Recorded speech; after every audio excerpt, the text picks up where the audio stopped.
connecting Indigenous musicians and artists to the world. Welcome to Indigenous Superstars with your host, Rhonda Head. Hello everyone, welcome to the show this evening. I'm really happy to say this is show 79 for me, and I'm really excited to be here with you this evening. As usual, I have some awesome guests this evening. Hey Kim from Kansas, nice to see you. I'm glad you waited patiently for the show to come on. Thanks for tuning in. It's always great to see you tune in on the show and say hi, and sending your love from Kansas, and we're sending our love from Manitoba to you. So I just want to say a couple of announcements. The talent show for live music talent fundraising show is going on May 20th and May 27th. So there's still it's being held by Clear Sky Connections and the Youth ICT. So they're still wanting the youth from 13 to 30 to send in their submissions to compete for a talent show, and 3 contestants with the highest points move on to the finale, which is on June 2nd. And that's going to be at the virtual tech conference that the Clear Sky Connections is hosting. So, and the first 4 contestants to register will be sponsored by the CEO of Clear Sky Connections, Lisa Clark. So if you're interested in participating in the live music talent show fundraiser, contact Maggie Moose at Clear Sky Connections. And the information is there on the poster. So hopefully, spread the word and get the youth to come out and sing. And the last show we had some really incredible, talented youth. So the finale will be on June 2nd, and you'll have a chance to win $1,000. So get your registrations in and get your songs ready for the upcoming talent shows, which is on May 20th and May 27th. The other thing I want to mention is recently on May 5th, there's several people from the community and the First Nations Police Department went out and changed the ribbons on the bridge. And I'm going to bring in my sister to talk about this event. We did this a couple of years ago, right? And in a December 13th, 2015. Right, and there was 4 of us that were involved in making this event happen. There was 4 of us who contributed equally to this beautiful event. The Red Ribbon Awareness Campaign, and what happened was it was so incredible when I shot a live video, and it went viral. It went viral all across Canada and United States, and people were jumping up on board from everywhere, and there was it wasn't something that we wanted to do for fame or anything. We just did it because I don't even know how to say it, how to bring awareness and about the murdered and missing, because it was so quiet, and it was just like it happened for a reason. That night, December 13, 2012, when Pauline put out a call out for community members to come and participate to tie ribbons. Her brother was missing, so we went to wherever she's at. We seen the ribbons there, and we started tearing them up and putting them in piles. And the original plan for Pauline was to put them out in the town of the Paw on the light posts. And then when we finished tying all these ribbons, like everything happened for a reason. Like the original plan didn't happen. She said, well, where should we start? where should we start tying these ribbons? And I said, we should tie them at the bridge, Cornelius Bignell Bridge. I said, because every time people would drive by, they would see those ribbons and they would remember the murdered and missing, and hopefully say a prayer. And it wasn't by accident that we did it over water, because we are, as women, protectors and carriers of water. So there was a reason why we tied those ribbons over water. And we met many elders along our path with this Red Ribbon campaign, and they told us that we were used as a vessel to bring awareness on murdered and missing. And like my sister said, we didn't do it for fame or pat in the back or anything. Like, I have a daughter, I have my sisters, nieces, granddaughters. I would do it. I do. I give my time whenever there's a call out for tying of red ribbons, and we get invited all over Manitoba and Canada as well to bring awareness for murdered and missing using the red ribbons. So it's been a spiritual journey for myself. It's been a spiritual journey for myself, and also for the other members, because like I said, we were used as a vessel to bring awareness on murdered and missing. And we have this Facebook site, Red Ribbon Awareness MMIW, and there isn't a day that goes by that I don't post anything. For every day I'm posting a missing loved one, a missing woman, a missing man as well. So I put men in there as well, because there's just as many missing men out in Canada, and I don't know about, I can't say anything about US, but there's just as many missing men in Canada as well. So that Red Ribbon Awareness, it's every day I'm posting there every day of our missing loved ones.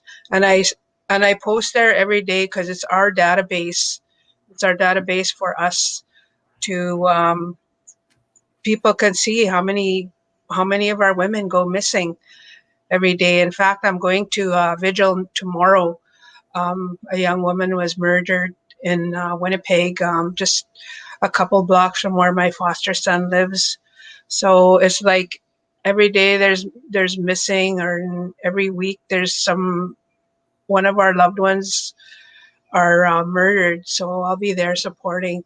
And when we go to murdered and missing red ribbon tying, we don't ask for any money. We just do it because, like I said, I have sisters, I have a daughter, I have granddaughters.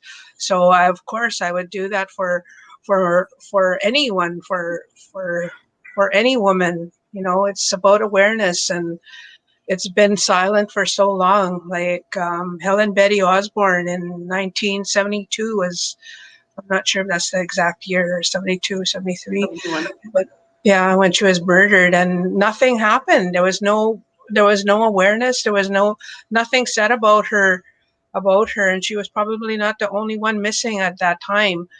So it goes way back. It goes way back, and I'm just so happy to be part of this awareness, bringing education and awareness about murdered and missing. So it's a passion for me, and like I said, we don't get paid for this. It's a passion. We need to bring our sisters home, and we need to bring that awareness out there for our young women. We need to educate our young girls to be safe. That was instilled in us when we were young girls, because it was happening in our own community, living across town of the Paw, how racist it was, that we had to run in the bush whenever there was a car whenever we seen a car, we'd have to run in the bush. That's what we were taught at 8, 9 years old, because there was predators out there preying on us back then. So, and this was in the early 70s, and now it's 2021, and we have to still do that. educate our young girls to be safe. And cabs, another issue there, take pictures of cabs, let your family members know if you're taking a cab, take the cab number. I know there's so many things about keeping our young women safe. I have a whole list. I don't have it in front of me. Yeah. So when we started the Red Ribbon, it just started a movement right across Canada and into the United States. And I took some ribbons to Australia, and I presented some to the Indigenous women from Australia and New Zealand to continue to share awareness of the missing and murdered women, because I know there's some in their own territories as well. So the women that started the campaign, the Red Ribbon campaign, was my sister Janet Head and Jennifer Flett, Pauline Valentine, and myself.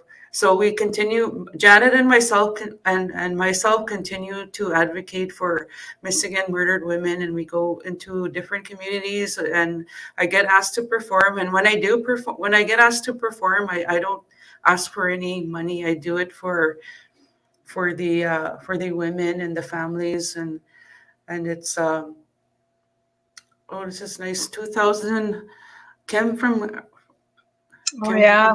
Yeah. Mm-hmm. Yeah, everyone at the NAMIs wore a red ribbon. Thank you. Yeah.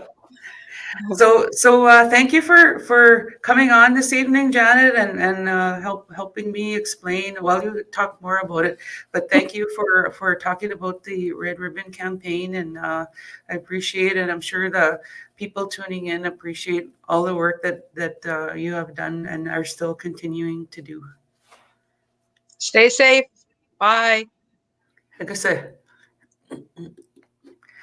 So my next guest I have have a real special interview tonight. He's my brother from down under, the awesome Alec Doomadgee. Hey, how's it going, Alec? Hello, my sister. Can you hear me? Oh, you're kind of sounding. I don't think the connection is good. I think the aliens got it. I'm hearing like crackly, he's okay. We're gonna give him some a few minutes to reboot or re-sign in. And Aaron Brown says thank you and continued strength to do this volunteer work. Much respect and blessings, Rhonda and Janet. Love. Kim says silent no more, and Aaron Brown says good evening, and Facebook user says, oh, here we got Alex back. It's still sounding crackly.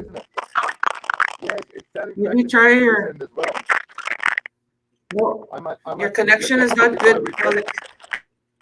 I'll try to refresh it and see if it comes up better. Okay, I think that sounds good. No, it's still sounding. The connection's still not good. Okay, so he's gonna try and reboot again. Facebook user says Miigwech, Janet, and Rhonda. So while we're waiting for Alec to come on, I'm just gonna play the video. Oh wait, here he comes again. Oh no! I accidentally kicked him out. So we gotta wait for him to come on. Oh my goodness, sorry about that. Here he is. Okay.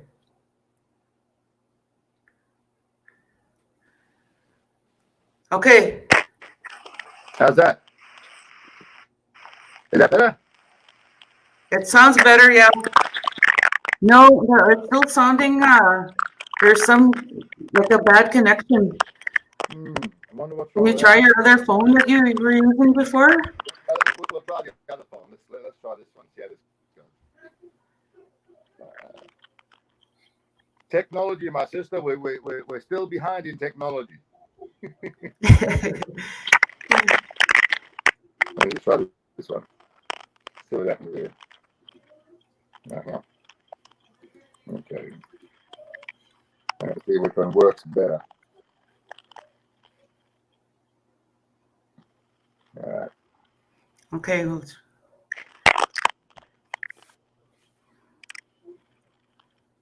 So I'm gonna play this video. You're gonna try your other phone? Yeah. Okay, I'll play this video while the video of the upcoming award show that Indigenous Superstars is hosting. It's an evening of celebration as the inaugural Indigenous Superstars Music Awards 2021 features 26 categories and the chance to take home Top Honor of the Year. This awards ceremony will increase awareness of a songwriter's craft and gain recognition online and through promotion. The show will be streamed live on Indigenous Superstars and Frog Radio, with an announcement coming soon on the date of our awards celebration. To register your songs or single, they must have been released and distributed on Spotify between January 1st, 2019 and July 31st, 2021 at midnight. Entries for submissions are already underway. For all the details and to see the list of 26 categories, plus hear artist song entries, please visit our website at indigenousuperstars.com.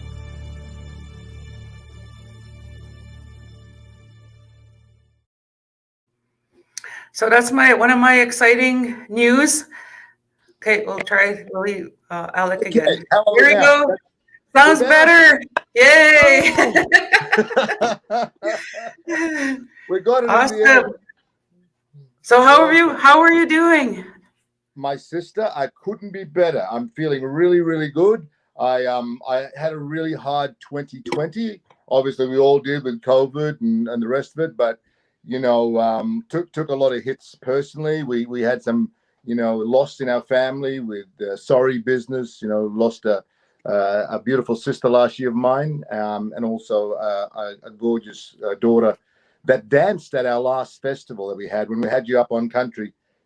So she was only 17 years old, and I lost her to a disease called rheumatic heart fever, which is a degenerate disease around the valves in your heart. And it was my wife and I and our family had a really emotional sort of I guess last 12 months. So it's been hard. So but we're here, and these are some things I'm going to talk to you about. So good to see your face, my sister. And I just want to say that I bought a really, really big sage so I can ward away all them bad spirits for 2021. We need that. I'm gonna have to get a big one too, a big sage. I think it needs to be bigger. I think so. I think everyone tuning in needs to follow Alec and get your big sage on. Sorry about your family, Alec. So sorry. Sending condolences to you. And Janet, my sister that was just on, said condolences to you. Thank you, my sister. I really appreciate that. We're so honored to be connected with you in the Cree Nation over there, in Turtle Island, and with your mob there at Manitoba. We were so honored. When I first met you back in February 2019 at Montreal, amongst all that craziness in the hallways there of the I think it was the International Folk Festival, which tied in with Indigenous, and it was. All that craziness that was going on, and two people that really stood out to me was meeting you in the hallway, the lobby that day, and also a brother called Gary Bailey, which I'm representing with his shirt today. Oh, nice. From the Blue Feathers Festival, which Oh yes, I remember him. He was so awesome too. Gary, he's such a lovely man. So both you and him, I still stay in contact with. I still speak quite often to Gary, and I brought the red feather to kind of support me today. There we go. Awesome. So the black cockatoo tail, that's the male and that's the female. So I wanted to wear them on today in honor of missing and murdered Indigenous women, and obviously with the red ribbons that you've been flying around the world, and that we were honored to fly at our festival in 2019. Which, it was just beautiful to have you over and represent that as well. That's so awesome. Thank you so much.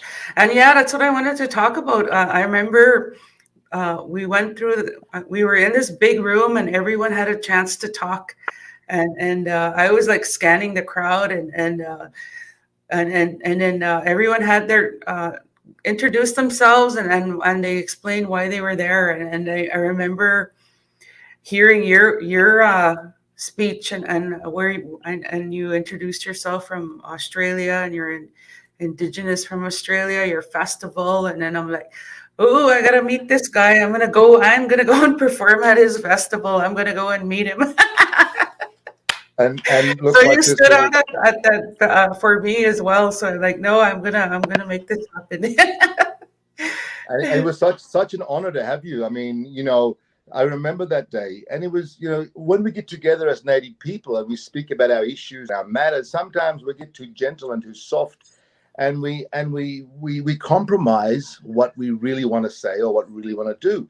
And that day, I felt like, you know, sitting there, and we were getting, you know, we weren't being honest and upfront about some of the stuff that I believe we're you know, addressing in our community. You know, like lateral violence is something really bad. And I remember someone saying to me, you know, oh, well, I'm more worried about actual violence than lateral violence. But the thing is, lateral violence leads to actual violence, because when our mob gets, you know, I guess, treated in such a bad way, they're either violent against each other, or they turn to the other alternative, which is violence against themselves, which is, you know, abuse, which is, you know, substance and abuse, drug abuse, alcohol abuse, and eventually suicide. So we lose a lot of our people to, you know, self-harm.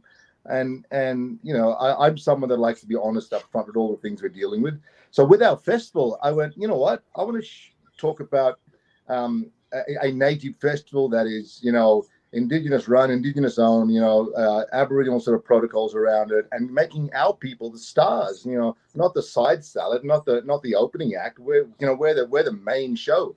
So, you know, we, and I think that day was a really good opportunity for me to state that in a circle of really, I guess, supportive and loving brothers and sisters from around the world. And I'm honored that we got to connect, and I got you to come down, and you became the first person in over 60,000 years to perform on the sacred salt flats of the Gangalidda tribe in a different language, in a different tongue. And to me, that was a powerful thing. And I wanted to make sure that, you know, when we programmed that festival in 2019, that you were the first one to perform on that Thursday night after the big song and dance opening. And I got to say, I still get goosebumps thinking about it. It just was a really profound moment for me. That was such an incredible moment for me too, just to do that. And the land that I was singing on, it was very spiritual. And thank you for allowing me to do that, and giving me the permission to perform there, and especially in my Indigenous language. It was such a proud moment for me as well. And it was very spiritual and very how do you say it was one of the best moments of my life at that time. It was such an incredible experience. I'll tell you right now, it was moving. It was life changing, and it was. I'm so honored that we had you in our own backyard doing it, because right there on those salt flats, you know, we do a sacred ceremony around the Mabunta, which is the sacred clouds that come around that time. And they come and they cleanse us, and they give us spiritual healing for the next 12 months. And it's kind of like going into a sweat lodge or an inipi, you know, inipi and doing sweat, or going up on the hill and, you know, doing your vision quest. Out there, you know, with Marundu and with the Gangalidda mob, we normally go and sit under those clouds and get our spiritual healing. The Mabunta is this, white fellows call them the morning glory clouds, and they come and they're like tornadoes on a horizontal tornadoes each morning. They roll over the top of you. And when they go over, they give you a cold shiver and a cold chill through your body, and it cleanses your soul. But it also picks up the spirit of our dead and take our old people, or our young people for that matter, up to the great spirit world, into the, you know, to the dreaming that we call him up home. So to us, it's an important landmark and an important site. And the first time we held that festival there was in 2019, when I had you on board. And I wanted to make it known that this was a healing space, a place of great ceremony, and a place of great medicine for our mob. And music is medicine. Language is medicine. Company, storytelling is medicine. And it was a sacred healing space for both of us with that dance circle and with the staging. And I was so, proud to have you open on that Thursday night after the dance happened, and to hear your sopranic voice echoing across the sod flats, waking up all those old spirits.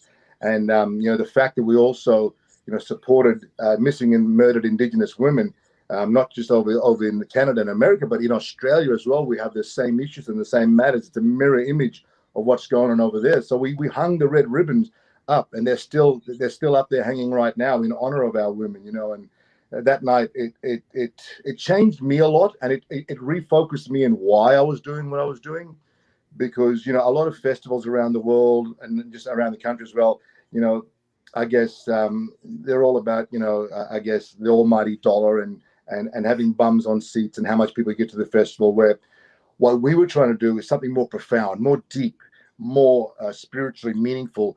And if you take the essence away with you and got something from it, which I know you and I have been speaking about this for the last 2 years since it's happened, it's had a profound effect on you, which in turn made me feel, well, my duty and my I guess my path over here and us connecting meeting has been fulfilled.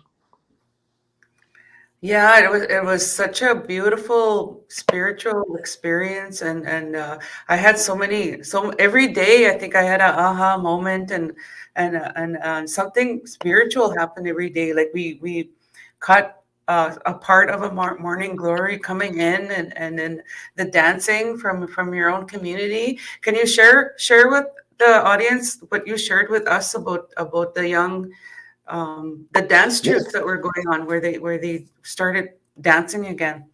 So it was the Doomadgee dance group, which was the group that turned up to dance. The young fella that led them is my nephew, young Randall Brookdale, his name is, and his grandfather was one of our main leading songmen or powwow singers, I guess you can say. So every corroboree that happened or powwow, he was the main singer. And I remember taking him to a big festival down here in Brisbane back in 2009, a festival called The Dreaming, which Rhoda Roberts used to host. And he was there. And Randall's older brother, so Randall was only about, would have been 10 back then. Randall's older brother, Brandon, was the lead dancer and was going to be being trained up in regards to becoming the new songman and taking over his grandfather's, I guess, duty of singing at festivals and at dance performances, at powwows.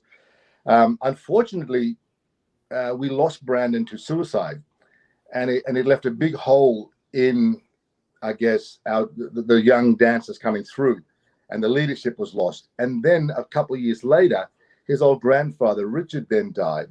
And I think it was because of a broken heart, because he lost Brandon. And Randall was left hanging for a while and left on his own. So Randall and my son, Zach, became really close for a lot of reasons.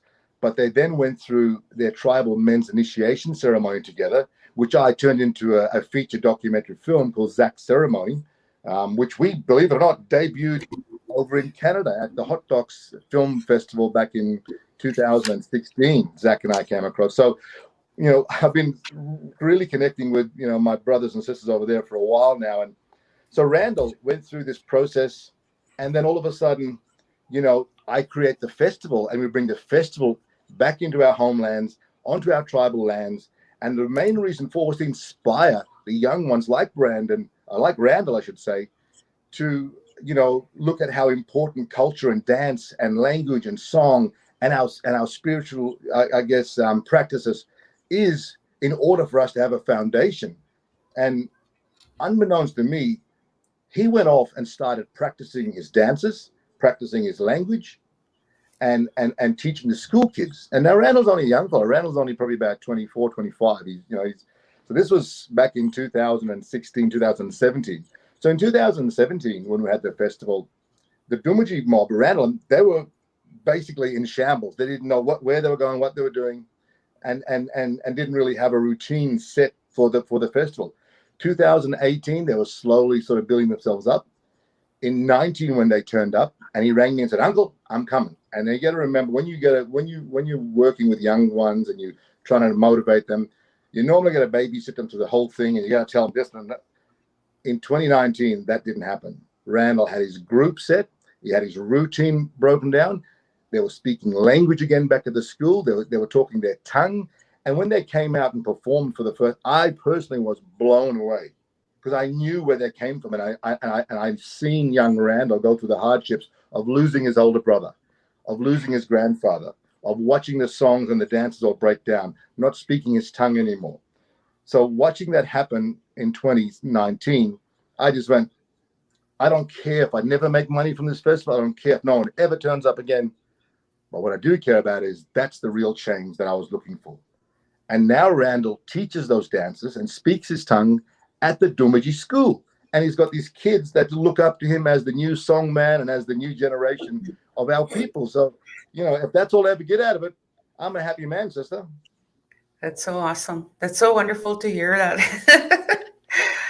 Thank you for sharing that story. That's so awesome. And every day while I was in Australia, you encouraged us to get up at 5 a.m. to go and watch the sunset. Oh, yes. I just figured watching the new day break and the new dawn and the new life we had, especially out there, was important. I mean, being able to be out there in a circle and feel each other's spirits and feel each other's connection out there on country, and watching that sun rise from, I think that's the east. So coming up from the east, the new day, and then going down in the west was such a powerful thing to be a part of. And having everyone out there and talking to everyone and just feeling, I guess, the kinship and the connection and the spiritual sort of connection we were having, it certainly changed a lot of the people that were present. I still talk to, Brother Wopula and young Kenneth and, Sarah. Sarah Ortegon came to our first festival in 2017, and then she missed 18 because she had commitments doing other things. And we got her back again. And Brother Gene Braverock, Gene is such a beautiful human being. But being a native brother, the way I connected with him almost, 10, 12 years ago over in Canada at Calgary. And, he said to me, if you ever need me, I'm coming.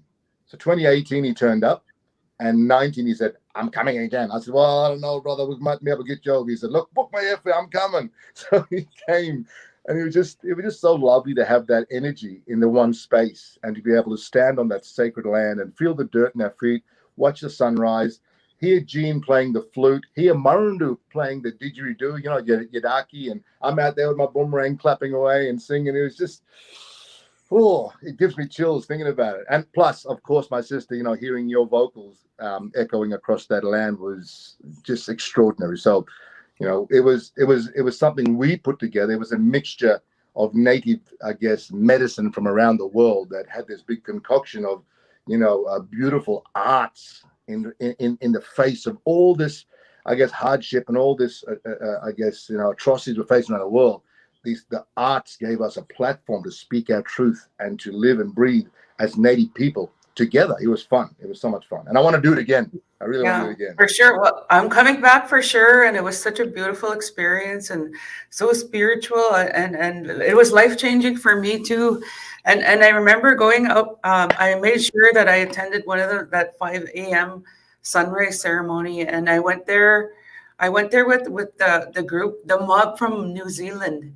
Yes. And I remember when we were there, they started singing a song, and their song made me cry.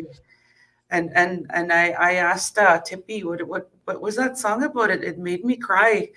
He said that one of his relatives passed away, and they were singing a song to for the sunrise that was coming, and the moon was out that time too. So it was just really. It was really powerful, and all the elements that happened, and I said a prayer for them too for losing their loved one, but they showed up for the festival, and they danced and they sang, and it was so great to meet them too. And I want to interview them as well on a future date, and I would love to hear one of their songs. I got to sing with them too. They sang How Great Thou Art in Cree, and they sang How Great Thou Art in their Maori language, and it was so beautiful. I was so happy I got to experience that. So I just want to read some of the comments that are the viewers tuning in. Janet says, so amazing. You will get blessings. Aaron from the United States says, that's amazing. Facebook user says, so beautiful. And Prairie Bird Leah says, thanks for sharing your wisdom and journey of strength. What words of hope can you give our young people looking for hope? Words of hope for our young people. I can only probably give them the same advice or wisdom that's passed on to me, is that the answers are within ourselves, you know, and the answers to all of our I guess problems in this sort of physical world is back in our spirituality and our native cultural practices.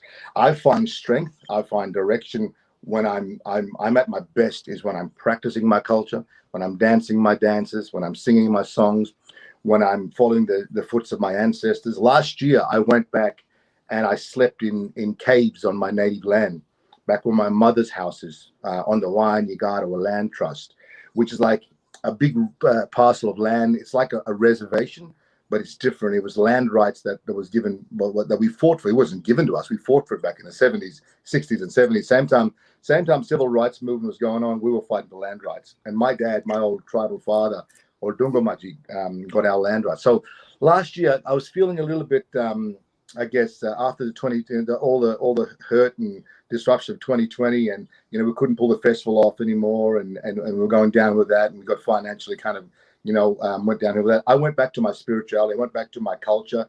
I went back to what made me strong, which was, going back and reconnecting with our old people. So I went home to a really sacred site, a cave that has paintings and that has markings and carvings. And I went up there and I slept in there with my son, Bailey, just me and him on our own. And we slept and we felt the spirits. We warmed ourselves around the fire. And believe it or not, it was a full moon. And on the edge of the cave, as the full moon was coming up, the moon's rays and the lunar rays were shining straight into that cave and lit it up. And I'm getting goosebumps thinking about it again, but nobody has slept in these caves for over 60 to 80 years, almost 100 years, I think. So to be back in there again and feeling that, and I'm just going, this is what we really are. This is who we really are. The technology, the television, games, phones, more of the stuff here. Life isn't there. Life is out here. And to me, if there's any advice I can give to our young ones that are finding hardships and are going through, alcohol, drug abuse, or, mental illness, find your strength within yourself, within your culture.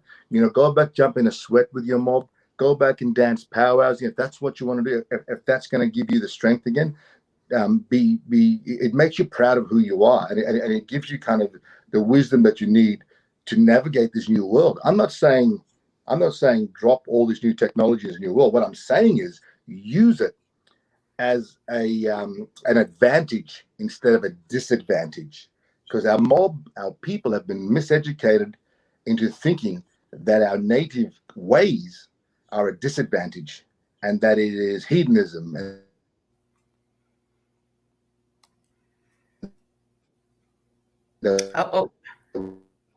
we shouldn't be practicing it. So that's I guess that's some of the advice I can give the young ones, and I do that to my own kids.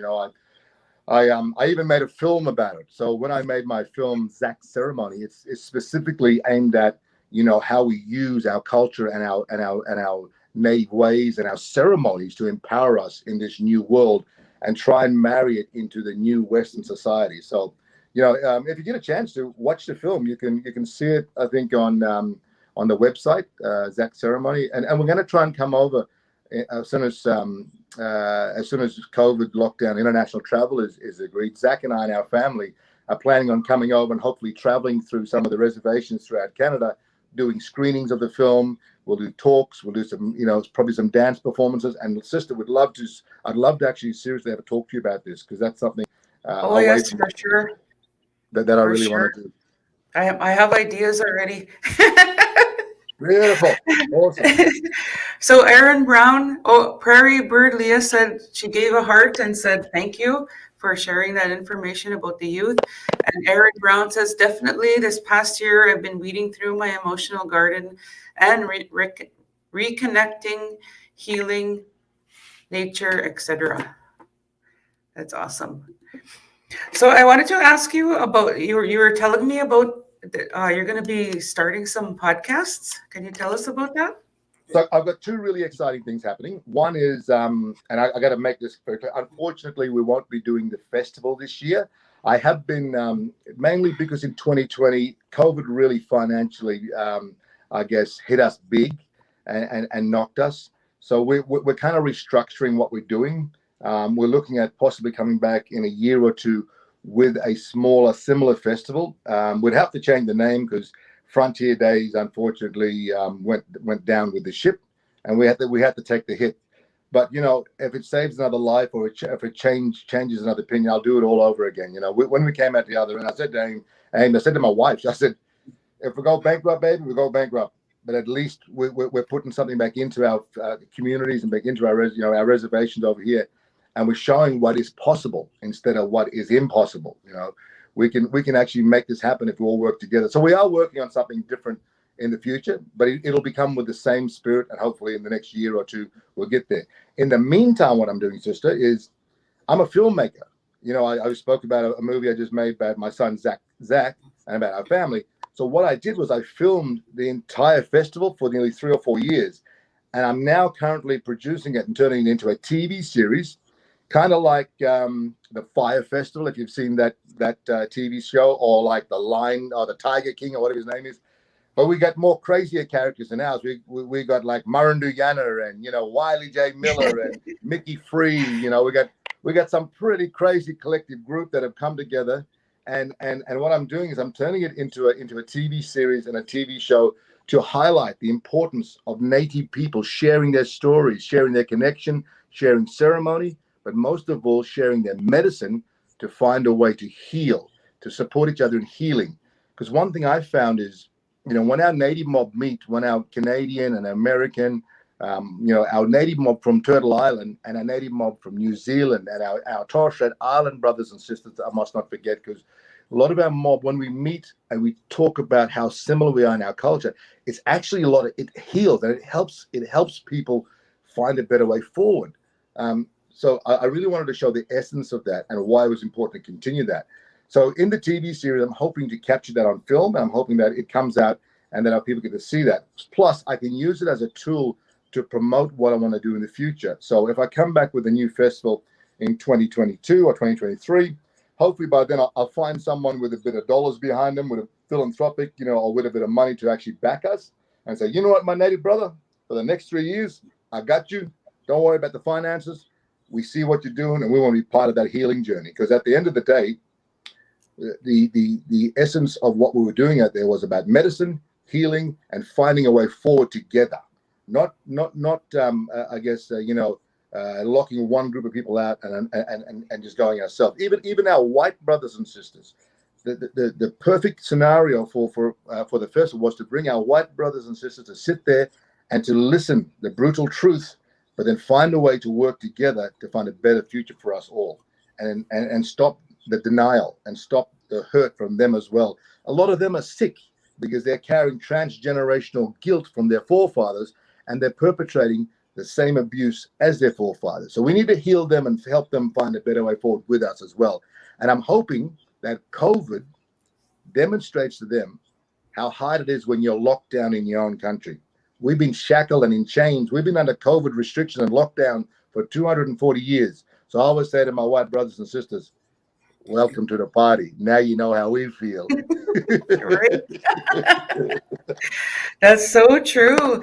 And you know what? You brought up a really good point about our white brothers and sisters. Like they need to heal as well from their ancestors, what they did to our ancestors, and that's a really great point that you brought up. Like I never thought of it that way before, but yeah, in order for all of us to heal, they need to heal as well from what they did to all of the Indigenous people all over the world. And yeah, that's a really, really good point. So thank you for bringing that up.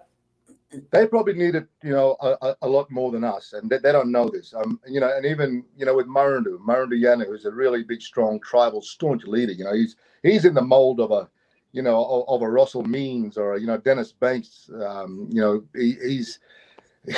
I'd call him Crazy Horse, or like this is who Marundiana is, and for him to stand up, on those tribal lands, and I told this really, really in-depth story about how I think it was the last night I got my mother up to talk about when she was taken into what you would call residential schools. Over here, they call them dormitories, and they were basically turned into slaves. And when they'd get into trouble, they'd shave their heads and dress them in potato bags or Hessian bags, and make them stand in the corner with their hands on their heads for 24 hours. And I said to Mum, I said, so how would you walk? And I started walking, and Mum said, no, my baby, we wouldn't walk like that. We'd walk like this because we had chains on our legs. And you could hear the crowd go, and this was all white people going, oh my God. And then I said this line that Marundiana spoke and said on the opening night. I said, look down at your feet. Notice that you're not wearing chains tonight as you watch this performance. Because we do theatre as well. And there was a theatre performance with Mum and them up there. I tricked them into it, but it was good they had them old ladies up there. And I said, look down at your legs. Notice that you don't have chains on them. Because if we treat you the way your ancestors, your forefathers treated us, we would be no more better than they were. So, Marundu said that to me, and we have a lot of these discussions, and it's so true. If we act in the brutal fashion as the abusers or the perpetrators of that invasion or colonialism acted when they treated our people that way, we're no better than them. So we need to find a better way and find a healing purpose and medicine to change the way we think. And we need to bring our white brothers and sisters along with us, because, in the four directions, and you know it for yourself, there's, the white, the yellow, the red, and the black. And there's four seasons, and there's also, four directions, and there's four colors of people in the world. So we need to make sure we bring them along and not leave them behind, because we need to take care of them as well. That's right. Thank you for sharing that. It just gave me a new perspective of thinking about our histories and how we all need to help heal together, because we aren't in this alone. We're all in it together, right? And how history played and now we are how we are today, and we're still giving. We're a giving people, and we're a forgiving people too. So that's really good points that you brought out. So thank you so much for sharing. And you also, I'm hoping to capture that on this TV series. So the TV series is going to be called The Last Frontier, and it'll feature the last 4 years of the festival. It'll feature Mickey Free. It'll feature Uncle Archie Roach. It'll feature the one and only Miss, Rhonda Head from the Cree Nation performing out there. Well, it'll have some pretty cool performances. Stories from why they came, how they came, but also an in-depth look at the purpose and the direction of the festival in the future. And hopefully we'll get some, we might get some brothers and sisters out there, or someone with a bit of money behind them to actually support what we do and what we put on next. I'm also working on the podcast, so I'll utilize the podcast as a platform as well. The podcast is going to be called Phoenix Rising: The Alec Doomadgee Chronicles. So it'll be stories from my life journey so far, and some funny ones, some pretty crazy ones, like people I've met. I mean, how you and I met, in the lobby at Montreal that year was, to this day, I still tell people about. You and I'm standing and we're talking, and there's this craziness going on everywhere. And here this Cree sister in front of me going, brother, I meant to meet you. I'm going to come and sing in your country. And I said, yes, you are. And I think I gave you a hug, and that was it. It was so powerful. So, I'm really honored. That was so awesome. So before all this festival, before you started this festival, you said you went on a journey and on Turtle Island. Can you tell us about that? Yeah, it was back in 2013. It might have been 13 or 12, or it might have been 12.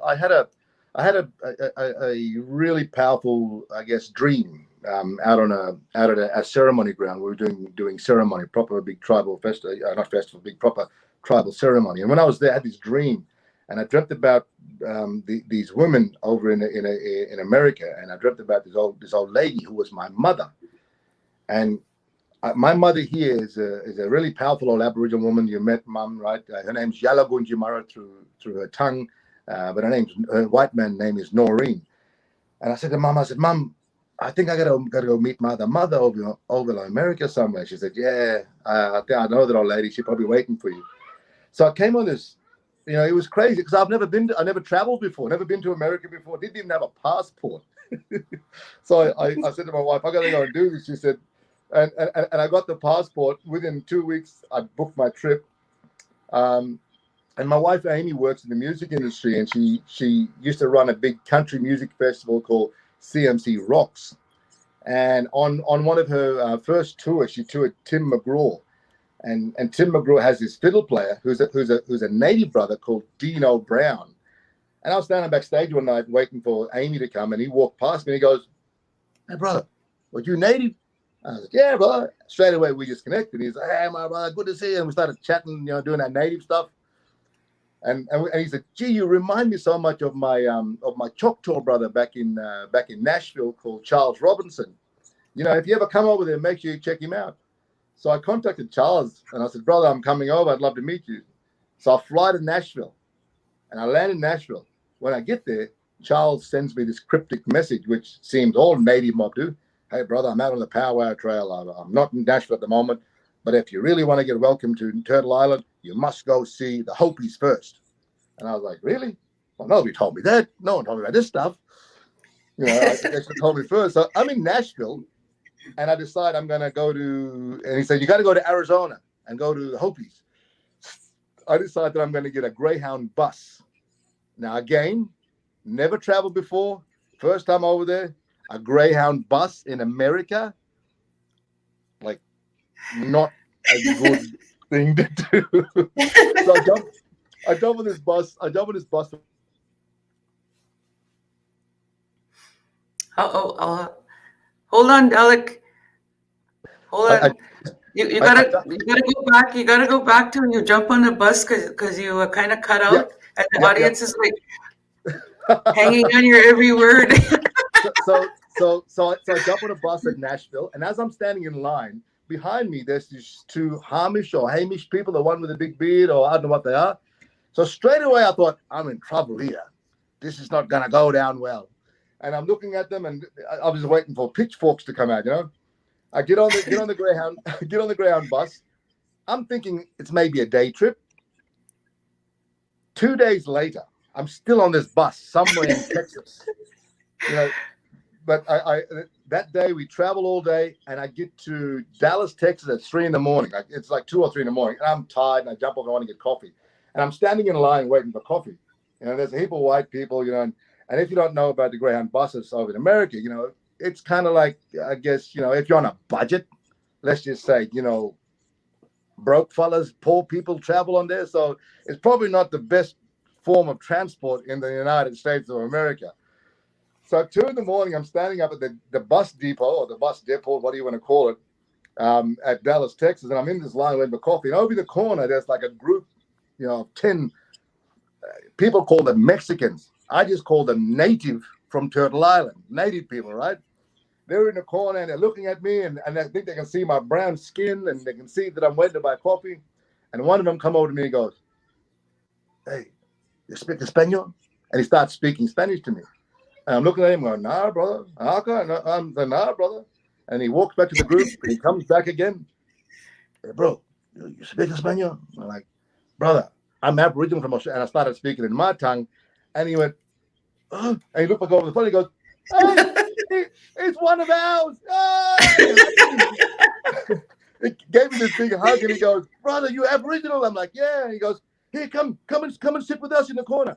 So I buy some food, and I go over, and he hugged me. He goes, "Hey, brother, be careful. Them white people on the bus, they're crazy, you know."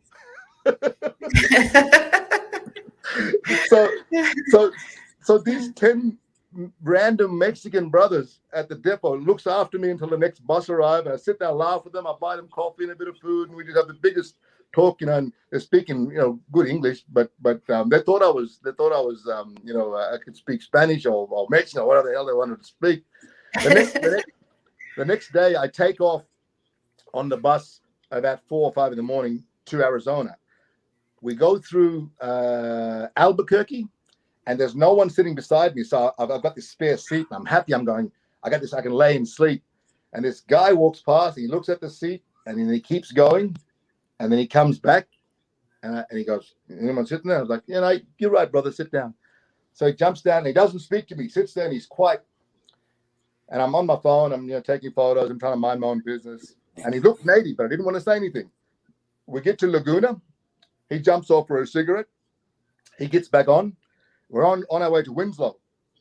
And I hear him on the phone with his mother. Yeah, Mum, I'm coming now. I'm going to be in Winslow soon. I'll be home for the dances. I'll be there for the dances to help. I'll be at the plaza. And I look at him and I go, are you going? And I just thought I'd take a chance. I said, are you going to the Kachina dances, brother? And he looked at me like, what are you talking about?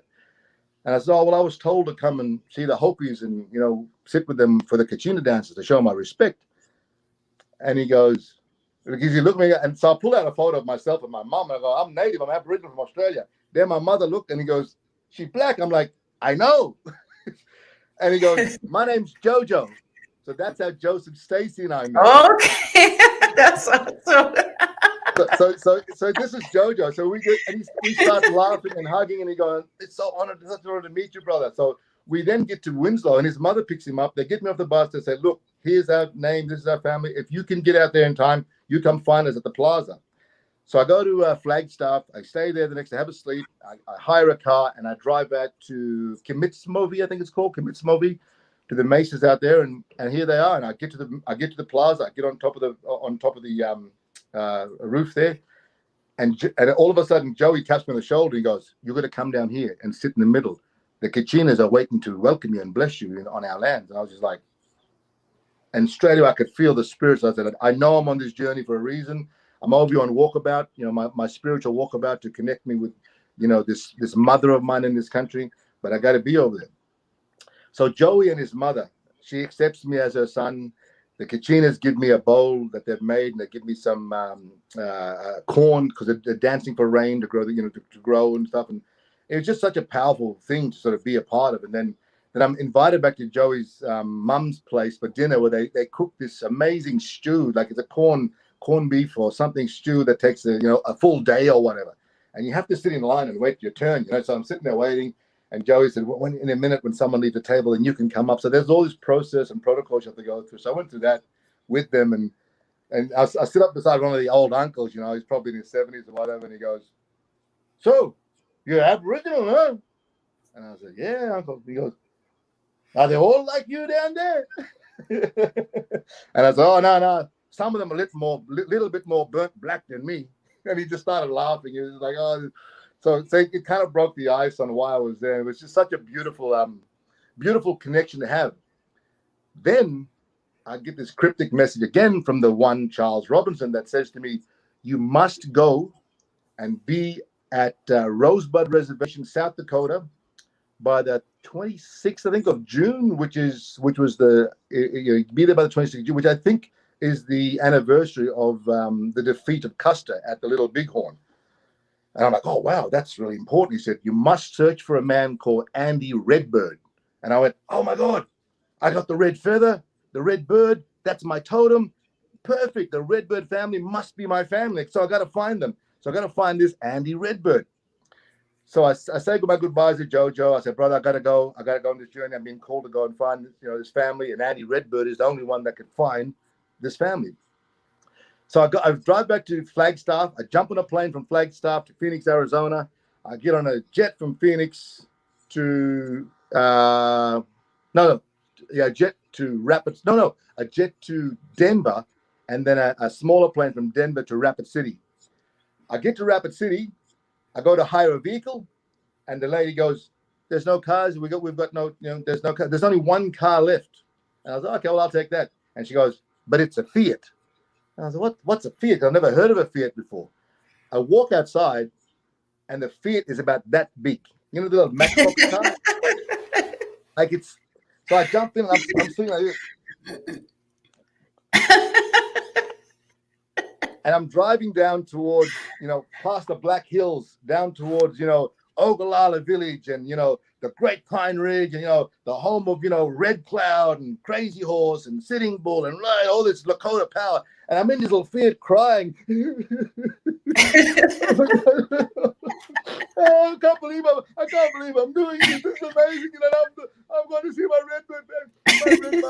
This is powerful. And I'm cruising around, and it's just I just had the spiritual awakening. I can see the Black Hills, to my right, and I come to the turnoff to go into Ogallala Village, and I'm like, here it is, it's on. I'm going to go and do this. I drive through Ogallala Village, and I come into this big procession of native mob marching in the middle of the road, like on the road. I'm like, oh, okay. So I pull off the road in my little Fiat. I'm standing there watching them, and in my head I'm going, today is the day they defeated Custer. So they're all celebrating Custer. I'm gonna talk to someone and ask someone. And I walk up to this young brother. He was a really big brother that looked like he worked in the media. And I said, what's going on? Are you celebrating the defeat of Custer today? He goes, I want to walk and march with you, mob. I'm proud to be native. And he looked at me and goes, no, that's not why we're here. And I was like, oh, okay. He said, nah, today is the day the FBI attacked Leonard Peltier just down the road here. So we're marching in honor of Uncle Leonard Peltier and Bob Robidoux and what happened back in 1975. He said, just up there is the cemetery. And that blew me away. I was like, what happened? Because I sort of heard of what happened in 70, but I didn't know of Uncle Leonard and what took place and all that. So I said, well, can I honor my people and walk with you? So I did. I jumped in and I drove my little Fiat down to where the Sundance grounds were, where the attack happened in 1975. And I sat there, and it had a lot of, let's just say, really, really big Lakota warriors from the Warrior Society in leather jackets that rode Harleys. So, just this stranger turning up on the res and wanting to sit with them kind of didn't go down well. And they were all asking questions. Who's this fella? What is he doing here? What's going on there? And unknown to me, Auntie Dorothy Peltier was there as well. And I kid you not, this is what happened. The guy that was leading it, who was the president of the Warrior Society, I believe, was on the phone with Leonard Peltier from the jail, from prison in Florida. And Leonard says, there's a young man amongst you that's traveled across the ocean from a long way. He came to me in my dreams. He's our family. Look after him while he's there. Make sure you feed him. And I'm sitting there going, this is not real. This cannot be real.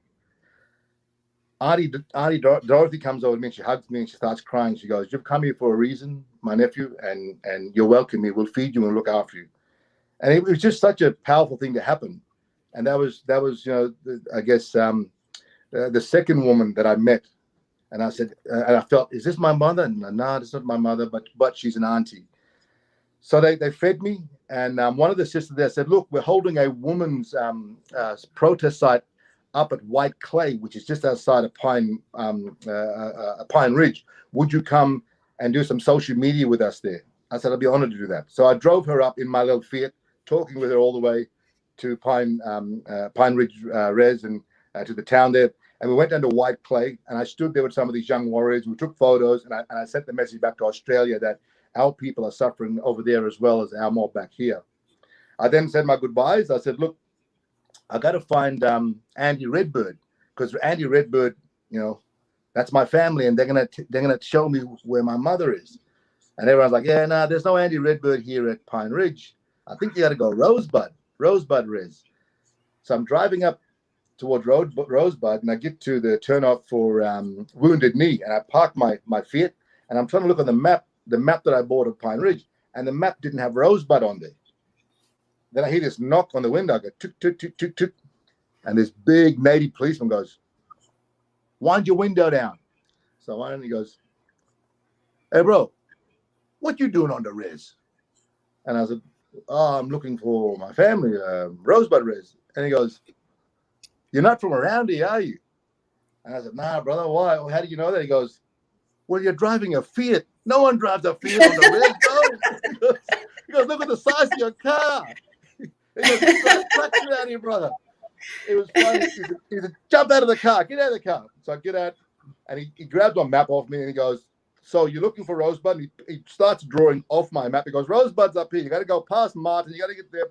And he goes, when you get there, go to the police station. Go to the native police and tell them, here's my name and number. Tell them I sent you, and you're looking for this Andy Redbird. He said, but please don't go driving everywhere else, because you kind of stand out in your car. I was like, okay, bro, I'll stick with that. So I jump into my little kid. I'm flying up to Rosebud. I drive into the cop shop there, and beside the police station is a community hall. I jump out and there's this big meeting going on, and they're having meetings about the, I think, Sundance that are coming up, and all the ceremonies, and the fair, the Rosebud Fair. So I walk in, and everyone in the meeting just stops and looks at the door, and I'm standing there, and I like no one even acknowledges me, but they look at me. So I'm like, I'm trying to find Andy Redbird. Is there an Andy Redbird here? Everyone starts talking in Lakota and talking to each other. They're not talking English to me. And one lady jumps up, grabs me, and walks outside, and she goes, "You must go and see Mary Sue. The people you seek are with Mary Sue." She doesn't even tell me, right? Doesn't even tell me who it is. What she just said, "You got to go see Mary Sue." Her name was Mona. Remember that, because I'll come back to Mona. Her name is. And she goes, "This lady here will take you and show you where you need to go." I said, "Well, I don't know. I don't know where. I'm in my little Fiat. And they're all laughing at me. By the way, they're all laughing. Everyone in this tribal council of what's going on are laughing at my car. The kids are over there taking photos, going, "Oh my God, so cute! What a cute little car." When I think back about it now, I reckon the spirits and the ancestors made sure I got that little funny clown car, so that I didn't look like I'm a threat. Because if I'd have came on there in a Silverado or a nice big flash car, I'd probably look like the FBI, or I would have been a threat. It's so funny because Aaron Brown said they're like little tiny clown cars. They are. They're about this big. Like, I'm kicking out. It's the funniest thing. So this lady, she goes, "I'll take you out and show you where Mary Sue is." So we drive back through Rosebud Village. And we go up through St. Francis. Now, I didn't know all these places back then. I was just new. I was fresh. So I'm following, and she's in a black Jeep Cherokee. And she's got about 3 kids in the back seat that are looking at me the whole way. And I'm thinking, I hope I'm not going to be supper tonight or dinner for these mob. They drive me up, and they get the blacktop ends, so no more sealed road, and they get to this dirt track. And she looks at me and she goes, "You follow that track there until you get to the end? The people you seek are there. Mary Sue will be waiting for you." And I'm going, well, this is it. Either at the end of that track is a bunch of crazy native warriors waiting to stew me up so these mob can have a dinner tonight, or there's going to be a spiritual awakening waiting for me over here. And I'd start driving my Fiat on this little dirt track, and I look back and see that I can see her in the mirror with her kids watching me. And I'm thinking to myself, I wonder if they're saying, "Look at this crazy Aboriginal going off into the distance."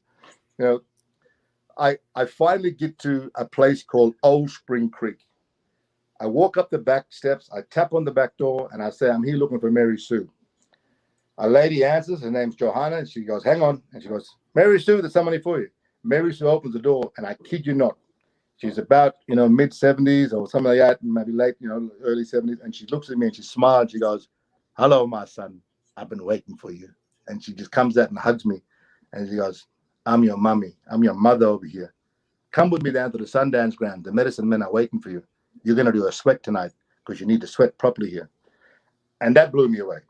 It was just such a powerful spiritual awakening for me. I went down there, and the Sundance grounds were all set up ready for their Sundance ceremony. The medicine man was waiting for me to get into this sweat lodge with him. And there's about 4 big, like really tall Lakota warriors. Like, these were like, these boys didn't play, and they were well fed too. Let me just say, they weren't hungry. And I walked up to them, and they all didn't greet me. They just looked at me like, went into the sweat, and I'm sitting in there, and everyone's going around, and they finally get to me and ask me what I'm, and I tell them what I'm there for and all the rest of it.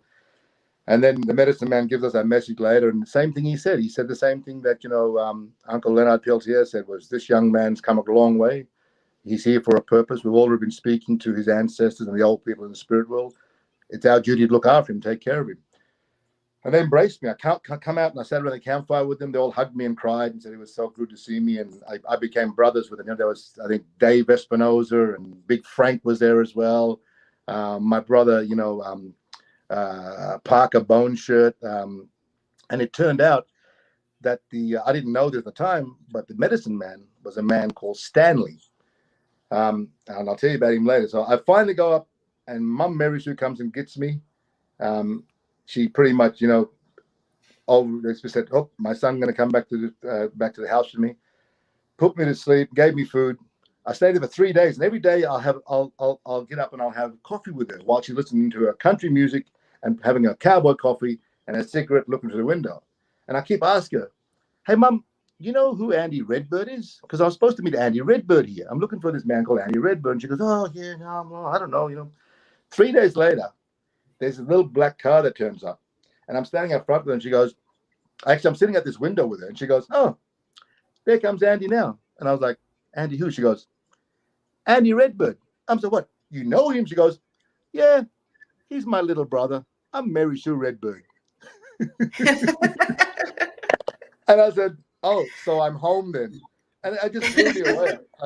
I walked out, and Uncle Andy's there, and he goes, "Hello, my nephew." Then the medicine man walks up. His name is Stanley Redbird. And they said, "We're your family. This is your mum.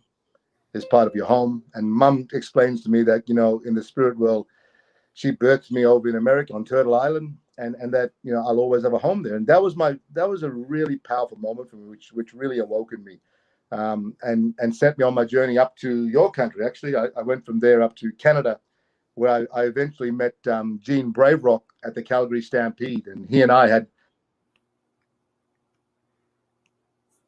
I'll have to get him to had that same powerful connection. But really gave me, it kind of gave me the I guess, the strength and the comfortability and the confidence to know that, in the spirit world, our old people lead us, and it's powerful and it's meaningful when we believe.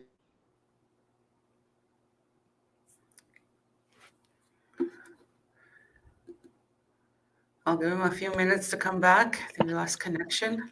Hang on, we're still there. Here we go. Okay. Hello. Okay, we were at when you met Jane Braverock. Yes, so I then I can't see your face though. It's dark. It's a black screen. Hang on, what's happening here? I might need to reconnect it. What's that? Can you hear me? We can hear you. Yeah. I don't know why they have to keep ringing me. Can't they leave me alone?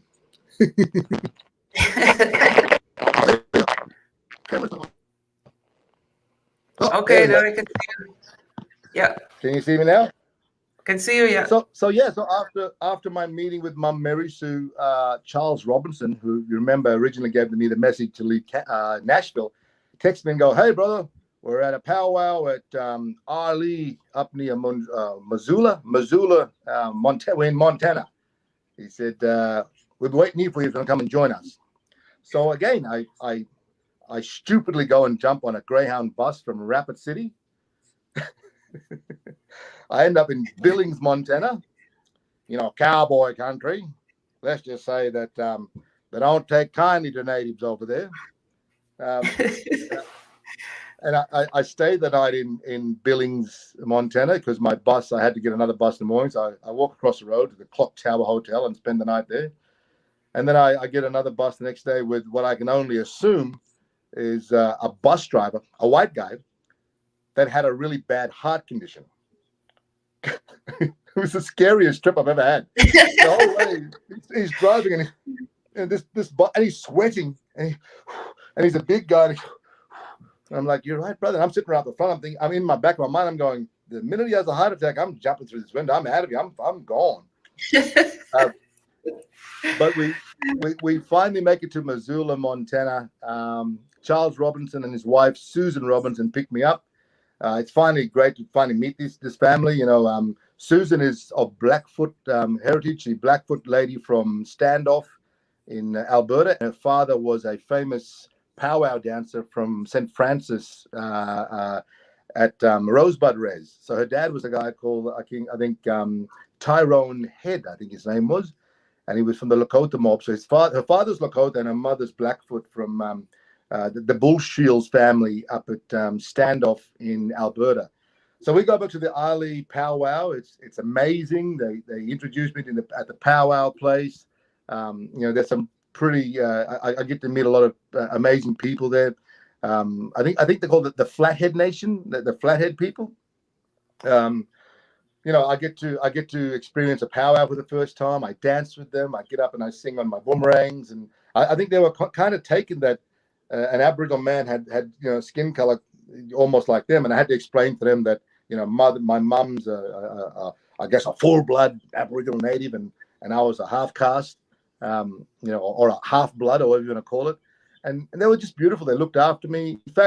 In fact, that's the first time I got to hear a powwow MC or announcer. Oh, get your fry bread down here. Oh, get your fry bread over here. Hey, grand entries at 1. Meanwhile, at 2:00, well, grand entries now at 2. It was and I stayed up late with Susan playing the stick games or whatever. I think it's the trick games they have at night.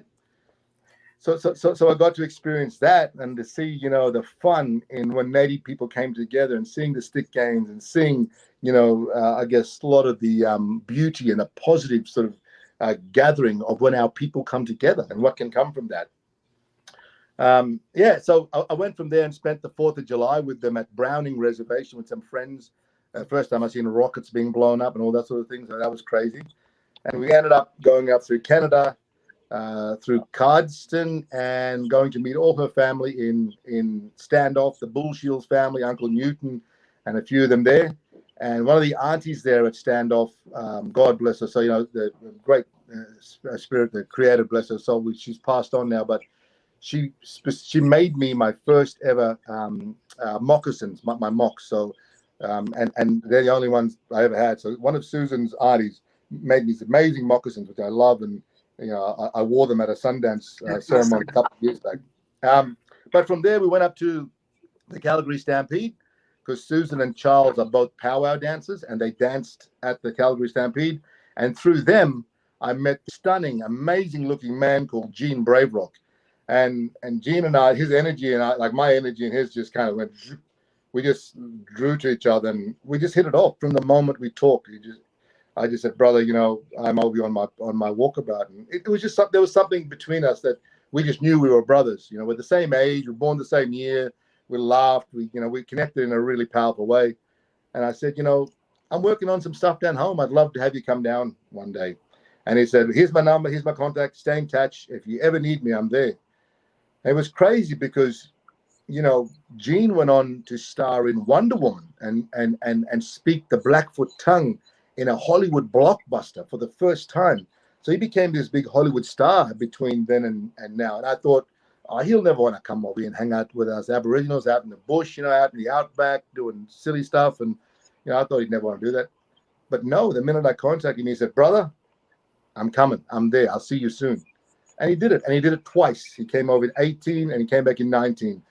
So it said a lot about him and his passion for his people. And, that really, really inspired me to, I guess, keep doing what I'm doing. But that was my crazy walkabout story. Yeah, what a great story. Thank you for sharing it. I'm sure that the viewers tuning in loved it. I remember when you shared that with me, I'm like, wow, what an awesome story. So I'm glad you shared that with us this evening. And Gene Braverock, meeting him, it was so awesome to meet him, and he's so down to earth, and he has a lot of knowledge to share too. And I'm hoping to interview him too at some point. We did connect, but he's really busy working in Hollywood with his movie, so it's scheduling we're working at. So hopefully I'll get him on soon, and it's coming to the time where we have to end the show. But I want to thank you so much for coming on and sharing the stories about the festival you started, the journey you went on, and how beautifully everything went, and the spirituality that you went through every town that you all your experiences that you went through, and all the people that you met, and how you met Jojo. And I'm so glad I got to meet him too, and he's so knowledgeable about his Hopi culture, and I was really happy I got to meet him. And I know I shared my experience, my journey on Facebook when I was in Australia, and I had so many followers, people watching what I was doing, and for sure I want to go back when that stage wards away all the evil spirits from the world, and heals and keeps everyone safe. And I want to thank all the viewers tuning in, and I'm so glad. Like I said, I'm so happy that we got to connect tonight. I know there were some technical issues, but we worked through it, and I'm so happy that you're my guest number 79. It was perfect. Do you want to say some parting words? I just want to say, my sister, it's an honor to always sit in your company and to feel your spirit. And you're someone that I truly admire and love deeply as my sister. And I'll always support whatever you're doing over there with your people and whatever we're doing over here. From my heart, I think I always carry myself. You sometimes think with your head or you lead with your heart. You know, everything I've ever done in my life, I've let my heart lead the way, and I've let my head fix up whatever happens later. But, you know, in the spirit world, in this world, you know, we have to use our heart. We have to be open to change. We have to be open to differences. You know, even if it hurts sometimes, that's a part of living. You know, life, the secret of life is to live it. So when I was over there working on Turtle Island, I just wanted to walk in a way where people saw my heart and my intentions from my heart. And for me, that's what was seen. And that's why I got treated the way I got treated. That's why I got I guess connected to the people I did. So same with you, my sister. I lived with my heart, and we found each other, and I'm so honored to be here with you, and I'm honored for and excited about the next step in our journey. And, you know, stay in contact, because remember these feathers. We've got the Blue Feather Festival. Oh yes, yes. You know, we got to support our brother Gary Bailey. What's he doing down there? But I just want you to know that we will be back with the festival in a bigger, more brighter, and more meaningful way with more positive stuff to go. And I'd like to talk to you about, you know, the missing and murdered Indigenous women as well, and how we can work together on bringing something meaningful for our people. But much love and respect, and I'll just say Mardaganyi. Mardaganyi means not much love and respect too. I will see you again soon. Mardaganyi. Yes. Mardaganyi. So I just want to tell everyone, stay safe, stay healthy, sanitize, wear your mask, keep your distance, social distance 6 feet apart. And the show tomorrow is the beautiful Alexa Dawson. So thank you again for tuning in this evening. Tune in again next time when Rhonda interviews another up-and-coming Indigenous superstar. Only on Indigenous Superstar.